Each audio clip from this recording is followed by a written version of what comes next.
It's really good. Boys, girls, prototypes, and all that good stuff. Today I'm here bringing a little something different one time for the one time, you dig? Hopefully I can come and bless, with more of these videos, more of a candid analysis slash character video here. A little bit different to the channel, you dig? But without further ado, let's get it. Alright. So the former daimyo of Kuri, aka the former shogun of Wano, aka heir to the Kozuki family lineage, aka leader of the Nine Red Chiefs, aka commander of the Whitebeard Pirates, aka member of the Roger Pirate, is a man with quite the extensive resume. Oden Kozuki was a man revered by all who was lucky enough to be in his presence. A man with Herculean comparisons throughout the backstory of which we are currently getting introduced to in the story. Oden has personally garnered my attention, since he has been mentioned midway throughout the entire New World.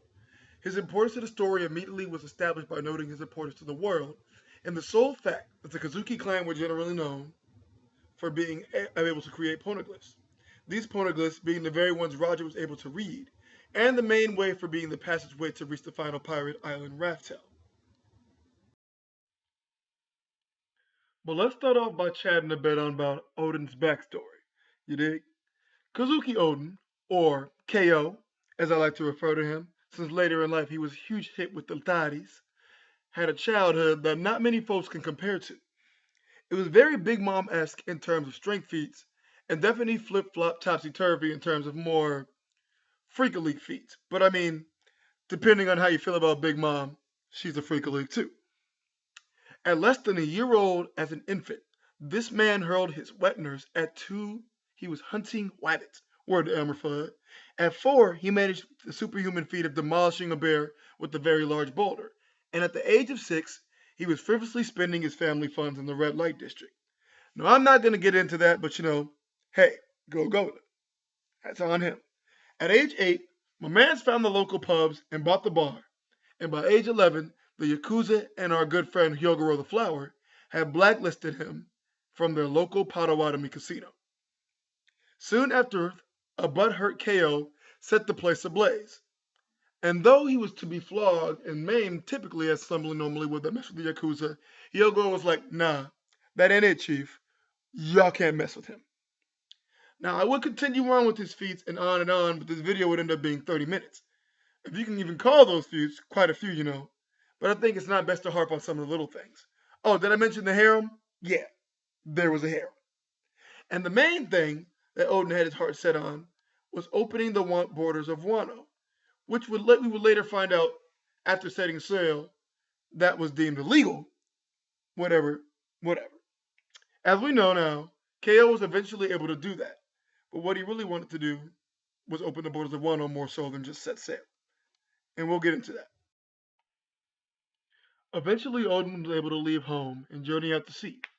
And eventually he was able to join a pirate crew as the commander of the world's strongest man, Edward Newgate, also known as Whitebeard, and eventually be immediately poached away by the king of the pirates himself, Gold Roger, who I'm sure was immediately intrigued by the stonemason's ability with poneglyphs.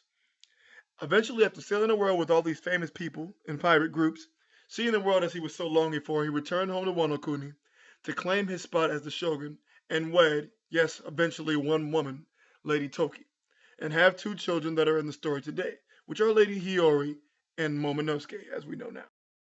A small segue here, I do want to talk about the strength of KO. Being the leader of the 9 Red Scabbards, which we have seen them for the most part to be formidable opponents, for enemies such as the Calamity Jack, headliners of the Beast Pirates, and we know that their power is also paled in comparison to Oden's power, knowing that he bested all of them in his journey to become the daimyo. Knowing that he is the owner of the only blade, Emma, which was able to scar Kaido, which is extremely impressive knowing about Kaido's durability. Even in the past chapter 961, in which a gigantic mountain boar that can swallow buildings is child's play to Kozuki Oden at the simple age of 18. Now, I don't want to go too far into his power, which I'm sure even more of it will be explained in the upcoming chapter of 963. But I just wanted to point that out, that he is a very formidable person, and that is talked about throughout the community as being someone known to be possibly admiral level. I may not be there for him yet, but like I said, there's more to come.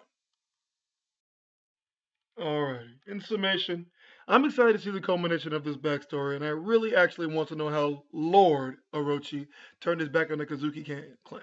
I can't wait to see Oden's individual relationship slash journey, which all of the scabbards, and I can't wait to figure out the plan that was put into place by that snake Orochi, no pun intended, with Kaido to overthrow Oden, which led to his eventual downfall, and the unfortunate incident that led to KO being burned alive. Oden is going to be one of the most important characters in this story in years, and I am ready for it. This is Prototype Virgo, you dig? And if you like the video, subscribe for more content. You know what it is. And we are